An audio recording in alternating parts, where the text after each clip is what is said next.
Hi Pisces! This is Pisces Hub. Welcome to my channel. So for today's video, gagawa tayo ng think of a person reading. Okay? So alamin natin kung ano yung information regarding with your person, Pisces, na iniisip ngayon. Okay? So think of a person. Pwede ito sa love, pwedeng sa family, pwedeng sa friends, pwedeng sa katrabaho, okay? Kung sino man yung naiisip mo ngayon, Pisces. And alamin natin kung ano yung mga information regarding with you and your specific person, Pisces. Okay? Gamit ang ating oracle cards, the Red Rose Oracle cards. Okay?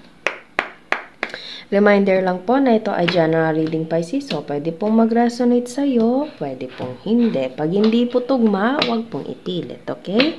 And this is a timeless reading. Ang ating think of a person reading ay always pong timeless.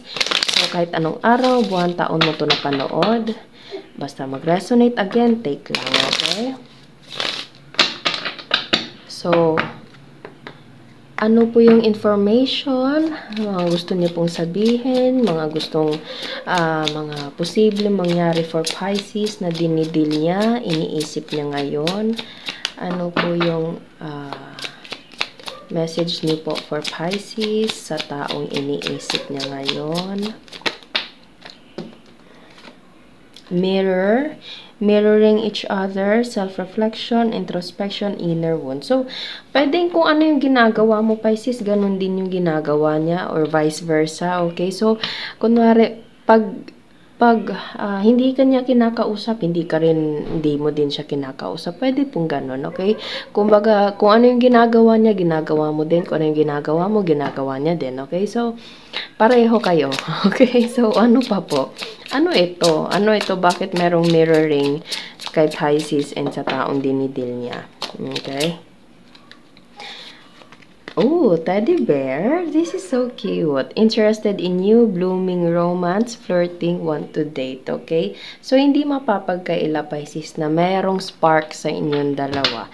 Okay? Pwedeng ito ay someone na mayroong romantic interest towards you kasi meron tayo ditong blooming romance po. Okay? So, or kung hindi, pwede namang hindi to like romantic, ano? Basta meron something na attraction, okay? Pwedeng inspired lang sa'yo, okay? Kumbaga, magaan yung pakiramdam niya sa'yo, Pisces, okay? Pero, meron tayo ditong mirroring, okay? So, kung ano yung ginagawa mo, sinasabayan din niya or something like, ginagaya niya. Kung ano yung ginagawa niya, ginagawa mo, ginagawa niya. Kung anong ginagawa niya, ginagawa mo. Okay? Nalito ako doon. Pero ganun po yung ano dito. Okay? So, hindi mapapagkaila na pareho kayong interested sa isa't isa. Konektado kayo ng taong to, Pisces. Pwede hindi pa kayo, like, merong ayan, no? Ayan, Pisces, oh. Passion, insane chemistry, sparks. As I said kanina, merong spark sa inyong dalawa, having fun, equal interest, burning desire. Ooh, so meron tayo ditong pasulyap-sulyap, Pisces, ano? Pwedeng sa katrabaho mo to, Pisces, pwedeng one of your friends, okay? Or pwedeng merong kakilala, yung kaibigan mo, pwede pong ganun. Or pwede ito yung taong dinidil mo ngayon na iniisip mo, Pisces, na pareho kayo eh. Pareho kayo na ano eh. Gusto niyo yung isa't isa, pero meron tayo ditong mirroring, okay? So, hindi siya, kumbaga, may tatago, Pisces, yung spark nyo sa isa't isa. Mahal, kung meron man tong love nyo ang isa't isa, Pisces, hindi mawawala. Hindi yun siya pwede matakpan, okay? Kasi klarong-klaro. Pero meron tayo ditong mirroring na nagaganap. So, kung ano yung pinapakita niya, parang ganun din siguro yung pinapakita mo sa kanya, Pisces, okay? Kung ano yung pinapakita mo sa kanya, ganun din yung pinapakita niya sa'yo. Okay, so, parang nangangapa pa kayo siguro sa isa't isa, Pisces. Parang it's either pareho nyo pang hindi alam na gusto nyo pala yung isa't isa po. Okay? So, this person is parang andun yung spark niya sa'yo, andun yung love, andun yung interest. Pero tinitingnan niya yung galaw mo. Okay? And ginagaya niya kasi siguro na natatakot na baka magmukhang desperado, mga ganon. Okay? So, parang nagsi-step back, pero hindi pa rin mapapagkailan. Andun yung love, okay? Andun yung spark na andun yung hope, Pisces, na sana merong chance na mabuo itong teddy bear, itong passion na ito. Kasi sobra yung passion nyo, Pisces, sobra yung chemistry nyo. Ayan o, insane chemistry, sparks and having fun, equal interest, Pisces, and burning desire. Okay? So, gamitin natin itong tarot card natin. Alamin natin kung ano pa yung mga posibleng mangyari for Pisces. Another information ng taong dinidil ni Pisces. Shuffle muna natin to. Okay, so ano pa po yung message na po for Pisces sa taong iniisip niya ngayon? Gabay mensahe for this person na dinidil ni Pisces. Three of Cups. Pwede meron itong connection sa kaibigan, Pisces, or salo-salo. Or pwede merong ibang taong involved, Pisces. And meron talaga parang pasulyap-sulyap dito na side, Pisces, ano? Okay, so pwede siyang katrabaho mo, pwedeng kaibigan ng kaibigan mo, okay? Or pwede maraming taong involved, mga katrabaho, okay? Or family member, mga ganong bagay. Or kung sino man, na kumbaga, andyan, no? Yung parang tinitingnan nyo kung ano yung galaw ng isa't isa. Okay? Pero hindi pa rin may tatago talaga. I don't know kung halata ba sa ibang tao yung spark nyo sa isa't isa, Pisces, ano? Pero, ayan, meron tayo ditong pasulyap-sulyap. Okay? Three of Cups. There's a wow! Four of Wands. Pwedeng nakakakita ka ng angel number na 1111, Pisces. Okay, kasi Four of Wands is 1111 card. Pwede din, okay? Kung hindi naman, there is a happy or something like celebration. Ayan, Four of Wands and Three of Cups. It's all about celebrating, Pisces. Okay, so pwede meron itong connection sa gathering. Pwedeng ito ay meron connection sa parang salo-salo, party, pwede pong ganun, okay? As I said kanina, may mga taong involved dito, and paulit-ulit po sinasabi, hindi talaga maitatago, Pisces, na merong spark sa inyong dalawa, merong interest sa inyong dalawa. Siguro naghihintayan lang siguro kayo, Pisces, kung sino yung unang magre-reach out, sino yung unang, alam mo yun, sino yung unang mag-make ng action, mag-make ng move, okay?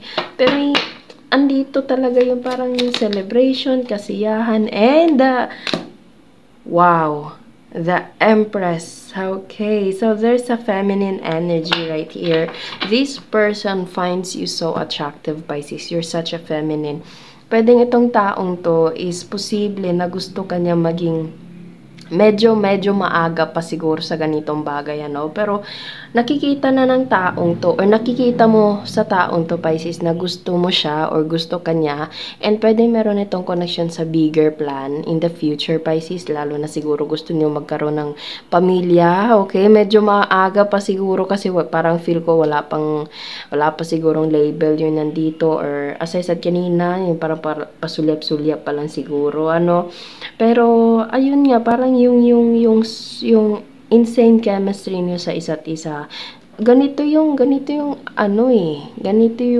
outcome nun eh. Okay, so there's a pregnancy right here, okay, and meron tayo ditong Four of Wands. Pwede din meron itong connection sa kasal, Pisces, kasi Four of Wands is something like celebration, pwede ding wedding, pwedeng party, okay, and there's the Empress right here. Okay, so this person finds you so attractive, or you find this person so attractive, Pisces. There's so much chemistry in this reading, ikaw and ang taong to. So, kung ano yung pinapakita niya, sinasabayan mo. Kung ano yung pinapakita mo, sinasabayan niya, Pisces. Okay, so pareho kayong dalawa. So, o hindi pa kayo talaga totally na nag-o-open sa isa't isa, yung parang connected, medyo hesitant pa siguro. Kailangan siguro na merong isa sa inyo yung magre-reach out, okay? Kumbaga, kailangan merong isa sa inyo, or pwede pareho kayong dalawa, na, alam mo yun, i-connect na ito, mag-reach out, mag-usap, okay? Itigil na itong pasulyap-sulyap kung gusto. Okay, so medyo ano yun, medyo aggressive man pakinggan, okay? Pero kung kayo Pisces. Okay, so meron tayo ditong mirroring, teddy bear and passion. There's a celebration with this 3 of cups and the Empress card. Okay, so ano pa po yung message niya po for Pisces sa taong dinidil niya ngayon? 3 of Pentacles, 6 of Pentacles, and 9 of 3, 6, 9. Wow. So, mayroon tayo dito parang 3, 3, 3, Pisces, 3 of Cups, the Empress, 3, 3 of Pentacles. Search na lang siguro, Pisces, kung ano po yung meaning ng angel number na iyon, 333. Okay, search na lang po yun. Okay, pero dito lumabas dito yung 3 of Pentacles. Again, marami na namang taong involved. As I said kanina, posible na sa trabaho, pwede din mga kaibigan.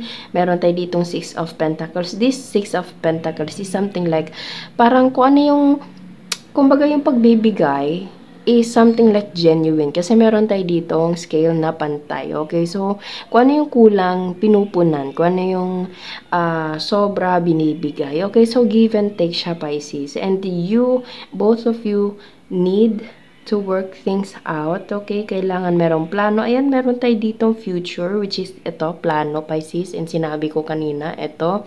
Okay? So, as I said kanina, this person have a lot of potential na nakikita sa inyo sa future, Pisces, or pwede pong ikaw. So, kailangan na talaga na merong isa sa inyo, or pwedeng kayo dapat, kayong dalawa yung magme-make ng move, okay? Para maisakatuparan or alam mo yun, mangyari na itong love, burning, love, interest, romance, chemistry na nandito. And there's a 9 of Cups.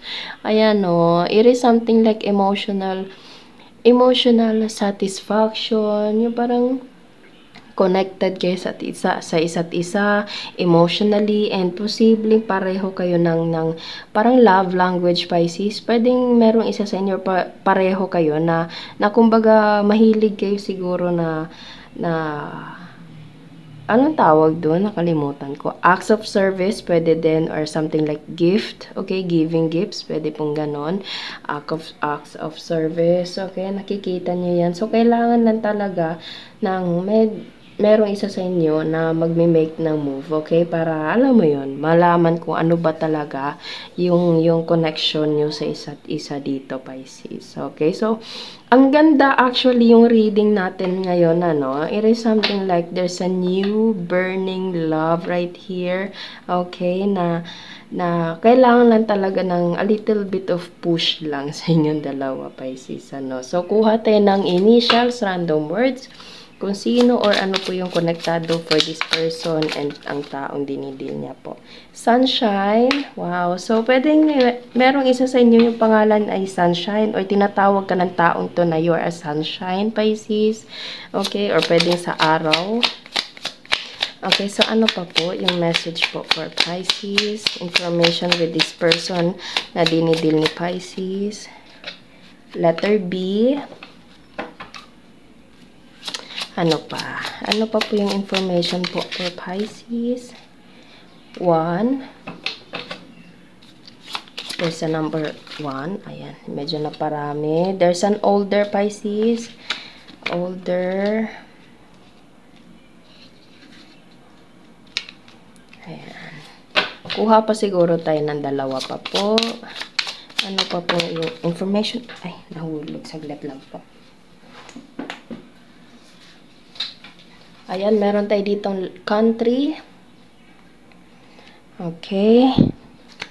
And, pwedeng nasa ibang bansa. Okay. O pwedeng parehong bansa. Isang bansa lang siguro kayo. Ano pa po? Isang information pa po for this person. And, scent. Oh, so meron itong something like pwedeng meron kang ginagamit na perfume, Pisces, na once na naaamoy ng taong 'to, naaalala ka niya, okay, or merong connection sa kanya, siguro sa perfume na ginagamit niya. Pwede pong gano'n, okay? So, there's a sunshine, there's a letter B, okay, number 1, older, country, and then scent, okay? So, yun po ang ating reading for Pisces for think of a person reading. Wait lang, saglit. Kuha lang tayo, Pisces, ng isang card. Nakita ko to, tas bigla akong tinawag. Okay, saglit lang po. Kuha tayo ng isa pang card. Gamit ang ating love, soul connections when two hearts meet, love oracle cards. Okay, so isang card po for this reading for Pisces sa dinidil niya ngayon. Ano po ito?